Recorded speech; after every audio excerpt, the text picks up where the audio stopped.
Okay, quick question. Have you ever heard someone say, the economy is doing great, and you're like, great for who? Because on one hand, you see stocks ripping, people booking trips, restaurants packed, and on the other hand, you see folks stressing over rent, groceries, credit card bills, like it's a daily boss fight. That weird disconnect? That's what people mean when they say the K-shaped economy.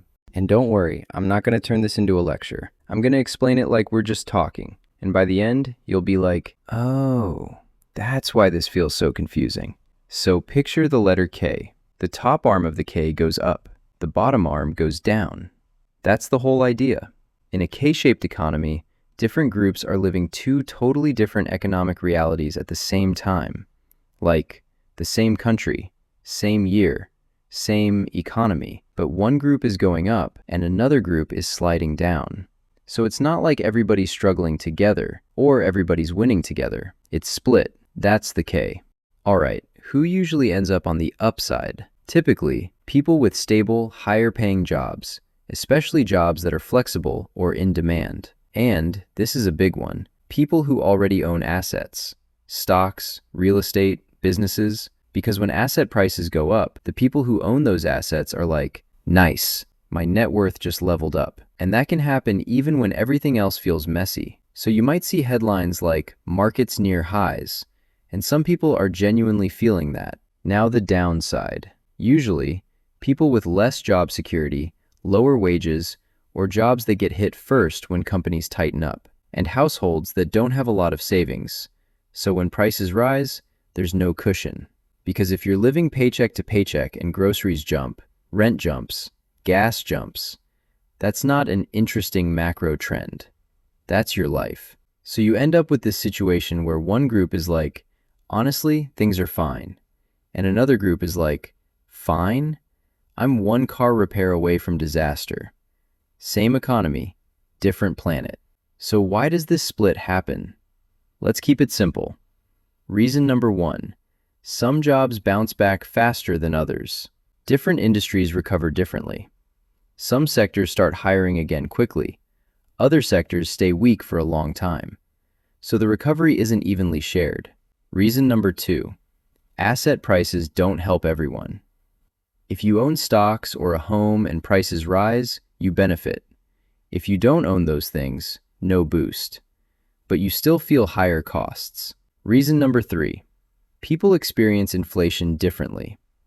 If most of your money goes to essentials, rent, food, utilities, you feel every price move. If essentials are a smaller part of your budget, you might notice inflation, but it doesn't punch you in the face the same way. So when you hear the economy is strong, it might be true for certain groups and completely untrue for others. That's the K. Let me give you some super practical signs you're living in a K-shaped economy. Sign number one, the economy looks good on paper, but people feel stressed. You'll see growth headlines, but also a ton of anxiety. Sign number two, the stock market looks healthy while regular life feels expensive. This one is huge. People confuse stock market up with everyone doing well. Not the same thing. Sign number three, spending splits. You'll notice higher income people still buying stuff, traveling, upgrading phones, while others are trading down, buying cheaper brands, delaying purchases, cutting back hard. Sign number four, some industries are expanding while others are laying off. So you get this weird situation where one friend says, yeah, my company is hiring like crazy, and another friend says, half my team just got cut. That's K-shaped energy right there. Okay, why should you care? Because K-shaped economies affect your job opportunities, your wage growth, what stuff costs, how businesses behave, and even politics and social stability.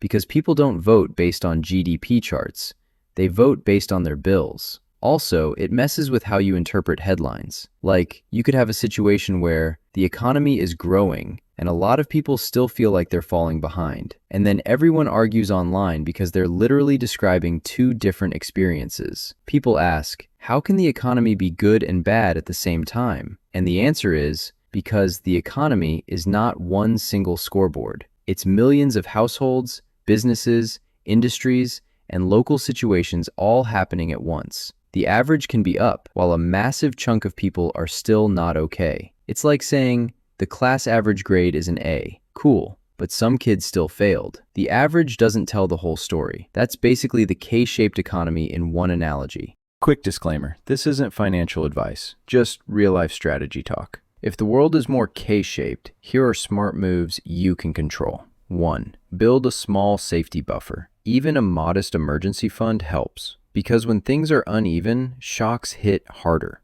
2. Invest in your earning power. This is boring but true. Skills pay. Certs, switching roles, negotiating, learning tools that are in demand. This is how people improve their position over time. 3. Don't confuse markets with real life. The stock market can be partying while regular people are stressed. So when you see market headlines, don't automatically assume it represents everyone. 4. Pay attention to divergence. If you see asset prices rising while essentials stay painfully expensive, that split tends to widen. And honestly, even just understanding the K-shape helps, because it stops you from thinking you're crazy when the headlines don't match what you see. Alright, quick recap. A K-shaped economy is when the economy splits into two paths. One group is doing better and climbing up, while another group is struggling and sliding down at the exact same time. So if you've ever felt like, why does it seem like some people are thriving while others are drowning? That's the K. Now, I'm curious, do you feel the K-shape in your life right now? Like in your job, your bills, your friends, your neighborhood? Drop a comment. I read them. And if you want, I can do a follow-up video on how to invest during a K-shaped economy, or what indicators actually show the K forming. See you in the next one.